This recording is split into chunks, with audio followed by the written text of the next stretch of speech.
Hello, I'm going to do a review of The Shock Doctrine by Naomi Klein. This was book 68 of 2020, so quite a while ago that I read this. So I'm going to be using my notes to talk you through kind of what the book is about. So essentially Klein posits that shock therapy, as she's defining it, is an exploitative government strategy from America that is used to coerce other nations into adopting a laissez-faire capitalist economic policy against their better interests for the benefit of America and private corporations and the moneyed elite within America. So to kind of lay the foundation for this theory, Klein discusses the program of psychiatric shock therapy. So within psychiatric institutions, shock therapy, electroconvulsive shock therapy was used to treat people with mental illness, or that was the guise that they were suggesting. Naomi Klein is suggesting that, Naomi Klein is a psychologist.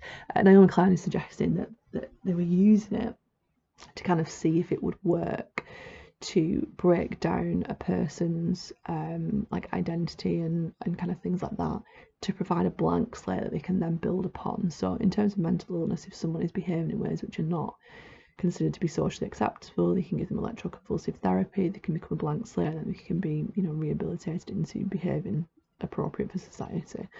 But actually the CIA was using this to see if you could torture somebody in this way, break them down to a blank slate, then build them up perhaps to enforce a confession from some kind of foreign adversary or whatever. Now, Klein uses this allegory to explain that the underlying purpose of shock therapy in terms of the economic sense is to kind of dissolve a nation's culture, their attitudes and the beliefs, and then rebuild it with American kind of capitalist ideology so that it benefits America on the kind of global scale of economics. So Klein talks about how there's an intentional exploitation of natural disasters and political upheavals that happen around the world, because during these times the citizens of those places are too physically and emotionally distracted. Their homes have just been damaged and probably aren't there anymore. All the possessions are gone, and things like that, and they've probably lost people and been kind of physically injured and things like that. So they're not able to kind of even be aware of any political changes that are happening, or be able to kind of enforce any resistance to any political changes that are happening towards economic policy. So Klein cites kind of various examples around the world where a lot of nations have found themselves in a bit of a Faust bind because they've got a lot of pressure from IMF and the World Bank to adopt economic policy changes in order to receive required monetary funds to survive. So in the aftermath of a natural disaster, you need money to save people and provide them with water and assistance and food and things like that. But you need that money to come from somewhere. So the World Bank and IMF will offer that, but under certain conditions. And so this is where they're pushing in the kind of shock therapy of, well, no, you've got to change your economic policy, even though it's against your kind of better interest, because you do need this money. Or what they might do is increase interest rates on that money, and so the nations are kind of forced into acting against their own economic interests.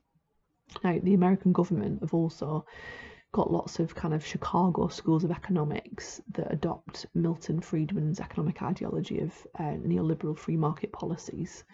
And these have got kind of limited regulation. The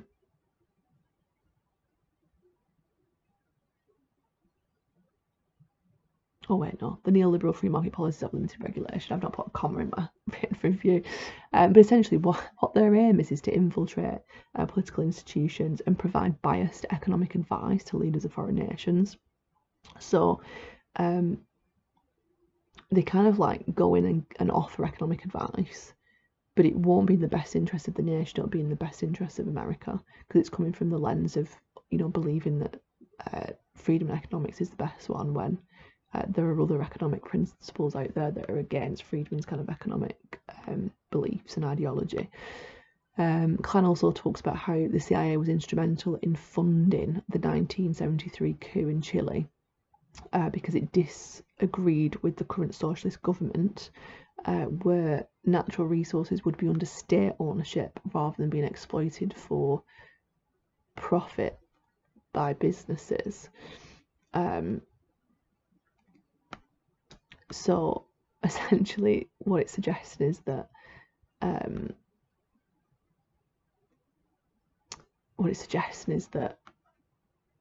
because the government in Chile wanted to be socialist and wanted to own their resources, someone's gone in from America and the CIA and given economic advice about, well, giving funding to the coup in Chile who's against the kind of socialist government, so that then they can get into governmental power and then exploit the resources and make profit for private businesses, which is what America wants them to do. So they've, that would be like funding a regime in another country that will overthrow the government. Like, it's horrendous that was even done, and no one's even held America accountable for doing that.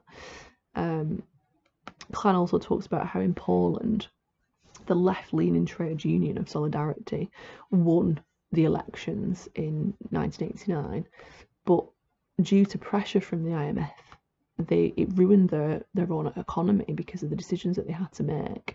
And essentially what this does is it communicates to the rest of the world that socialist policy doesn't work, that it's ineffective, which is essentially a prime motive of capitalist ideology. If everybody in the world wants to believe that capitalism is better, then what that means is that those governments, so for example America, will want to undermine any kind of socialist regimes that might actually work by the control of finance through the IMF. So there's kind of no recognition there that the reason why the socialist government in Poland didn't work was because of the manipulation from the capitalist oligarchs that were there. So on the world stage it looks like it doesn't work, but actually that's not the case. There's been some instrumental kind of detriment done there by the American government. And then similarly, we've got negotiations in South Africa to end apartheid resulted in having to act against the core beliefs of the Freedom Charter. So in both cases, a refusal would have been an economic disaster. So there's many examples around the world where America has manipulated nations' economies for their own profit and to the detriment of those people living in the countries. She also discusses the impact of privatisation, how companies now profit from wars and natural disasters, and they actually displace people and free land for renovation. So an example she gives is that in the aftermath of the Sri Lankan tsunami in 2004, fishermen were displaced from their ancestral lands, so they fished on the coast, but because the tsunami had wiped out where they had all their kind of homes, the government sold their lands to businesses to build hotels on the coast, on the sand, like near the sand, near the beach. That's what I'm trying to say, near the beach, because obviously that's more profitable for things like tourism. So these fishing people had to move down the coast where the fish wasn't as prominent, and so they couldn't really survive, and then they ended up having to get other jobs, and so they couldn't continue life as they had for hundreds of years, thousands of years, whatever it was.